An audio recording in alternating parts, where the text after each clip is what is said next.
Queria-te lançar aqui um desafio. Nós temos... Portugal está 100% neste momento desgraçado, não é? Infelizmente. Esperemos... Agora imagina um português do Sporting. 110%. Queria que pegasses aqui nestes cartões. Eu tenho aqui sete figuras do nosso país. Não incluí Pedro Passos Coelho, porque é o atual, não é preciso. Então queria que chegássemos aos 100%. E tu fosses dizendo qual a percentagem que cabe a cada um destes culpa no estado em que o país está, na tua opinião.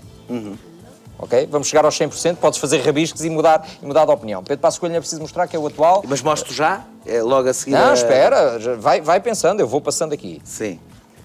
Temos Pedro Santana Lopes, muito bem. Temos este senhor francês.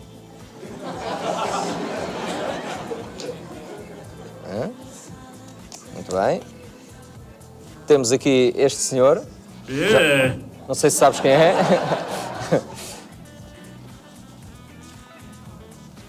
Temos este senhor que comprou aquele lugar um dia nas Lajes. Não sei se te lembras. Sim.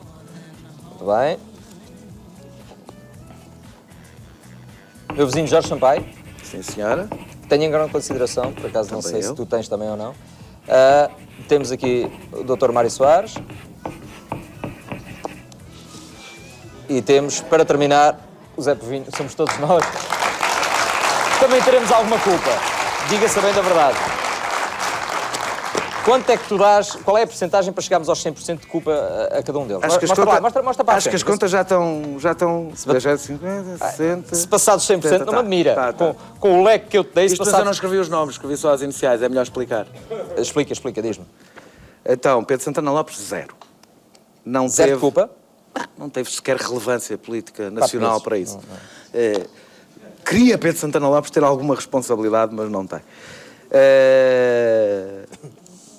José Sócrates, 10%.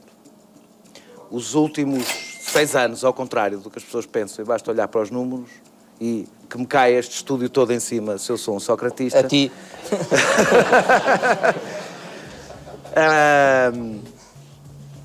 Mas os últimos 6 anos não explico a situação portuguesa. Em 2008 começou uma crise internacional. Os juros aumentaram brutalmente. A partir daí já não havia grande coisa, ou seja... Já era o descalabro. Já era o descalabro. Portanto, dos últimos 6 anos tínhamos logo que descontar alguns. E o grande responsável, não vou, seria demasiado aborrecido aqui explicar, mas se nós olhamos para todos os indicadores, há um ano que marca tudo, que é 2000. E é a entrada no euro. Não é aqui discutir se devíamos ter entrado no euro ou não, mas a entrada no euro é que marca a nossa situação económica, começa tudo, começa a reduzir as exportações, a aumentar as importações, a aumentar o déficit, tudo. O café mais caro? Tudo. Café? Tudo. O café, isso é um problema. Portanto, eu acho que José Sócrates foi, em geral, um mau primeiro-ministro. 10% de maldade, pelo menos. Não. Nós estamos aqui a falar de responsabilidade da situação em que estamos. Sim. Eu acho que ele foi um mau primeiro-ministro e está bem cotado no top dos piores primeiros-ministros.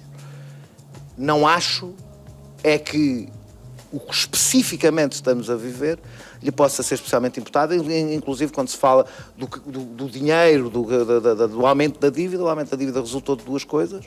Resultou do aumento dos juros, que começou em 2008, e resultou de uma segunda coisa, que foi de uma ordem europeia, coisa que as pessoas não se lembram, em 2008, e que estava certa, aliás, para um aumento do investimento público, que Portugal seguiu. E seguiu com José Sócrates como teria seguido com outro qualquer. Que depois a União Europeia recuou. Portanto, eu não acho que... Eu acho que se facilita. Eu escrevi isto na altura em que José Sócrates estava no governo e que eu lhe estava a fazer a oposição. Se o nosso problema fosse José Sócrates, era tão fácil sair daqui. Da mesma maneira que eu digo que se o nosso problema fosse Pedro Passos Coelho, era tão fácil sair daqui. O problema de Passos Coelho é que ele acredita nesta solução. O problema de Passos Coelho não é Passos Coelho, é que ele acredita nisto e, portanto, faz ainda mais. Mas um outro qualquer primeiro-ministro, se não quiser contrariar a lógica que está imposta na Europa, não se sairá bem. Mas não achas que os portugueses culpam atualmente o atual primeiro-ministro? E nisto tudo tem quanto de culpa na situação em que nós estamos? Porque as pessoas não chamam nomes já a José Sócrates, já esqueceram que existe, passa à frente. Na situação em que nós estávamos há um ano tinha 0% de culpa. Na situação em que estamos agora, já tem muita, ainda é difícil fazer porcentagem, mas vai aumentando. Mas não puseste aí? Não puseste porque não estava aí. Okay. Não, mas era para pôr, mas deixa estar, passamos à frente. E a seguir, então Passos Coelho não estava aqui. Não, mas era para arrancares com Passos Coelho, mas não há problema, pronto, Passos Coelho já percebemos. Então estás a ir aqui a 2000, estás a ir a Durão Barroso? Não, Cavaco Silva, para Cavaco mim, Silva, tem 40% de responsabilidade. 40%. E tem 40% de responsabilidade por uma razão. Que é um sonso. Não foi porque ele fez, é um sonso. Mas não é por isso. É porque Cavaco Silva foi o primeiro-ministro quando nós entramos na CE. Foi ali, eu não estou a dizer que ele fez as coisas mais graves, mas foi ele que criou o padrão. Foi ele que criou o padrão das parcerias público-privado, por exemplo. Foi a primeira parceria público-privado, foi a Ponte Vasco da Gama. Foi feita por ele, por acaso foi feita por um ministro que, uns anos depois, assinou um acordo com a Lusoponte e uns anos depois era administrador de quem? Da Lusoponte. Ferreira do Amaral. Ferreira do Amaral, exatamente. Ou seja, ele criou o padrão do dinheiro que vinha da Europa gasto em cursos de formação profissional fantasmas, o dinheiro gasto em obras públicas sem critério, não sou contra as obras públicas, mas sem critério, ou seja, nós perdemos uma oportunidade histórica, e a oportunidade histórica foi quando entramos na CE. Ganhámos o Euromilhões e estourámos o dinheiro todo. Estourámos o dinheiro todo. Estourámos o dinheiro todo e fizemos as apostas erradas. E, portanto, desse ponto de vista... Apostas? Mas porquê? Porque apostámos em passivos em vez de ativos? Porque não apostámos, nós demos por acaso, foi importante, eu nem nego isso, mas nós não demos o salto que tínhamos que dar, o salto do ponto de vista do nosso tecido empresarial, do ponto de vista da educação, não demos. Mas temos jipes. E tivemos, exatamente. Portanto, e foi ele que criou o padrão.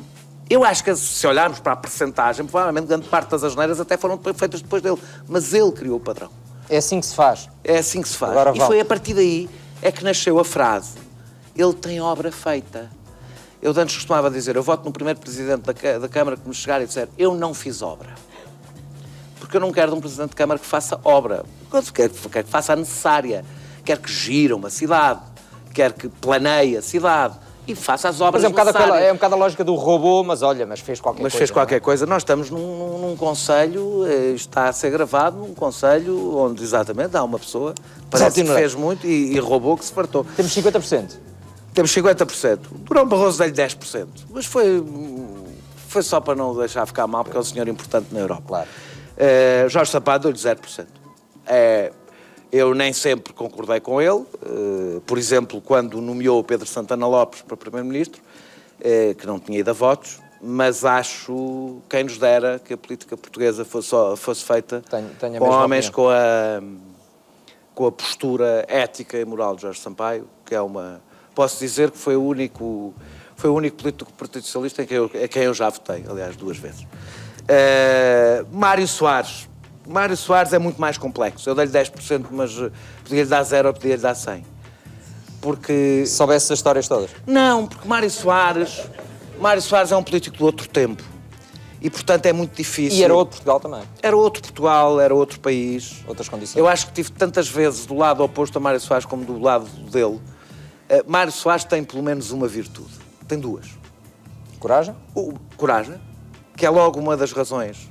Uma das coisas que eu ouvi dizer mais de Mário Soares quando se concorreu pela última vez à presidência, como é que um homem de 80 e tal anos concorre à presidência?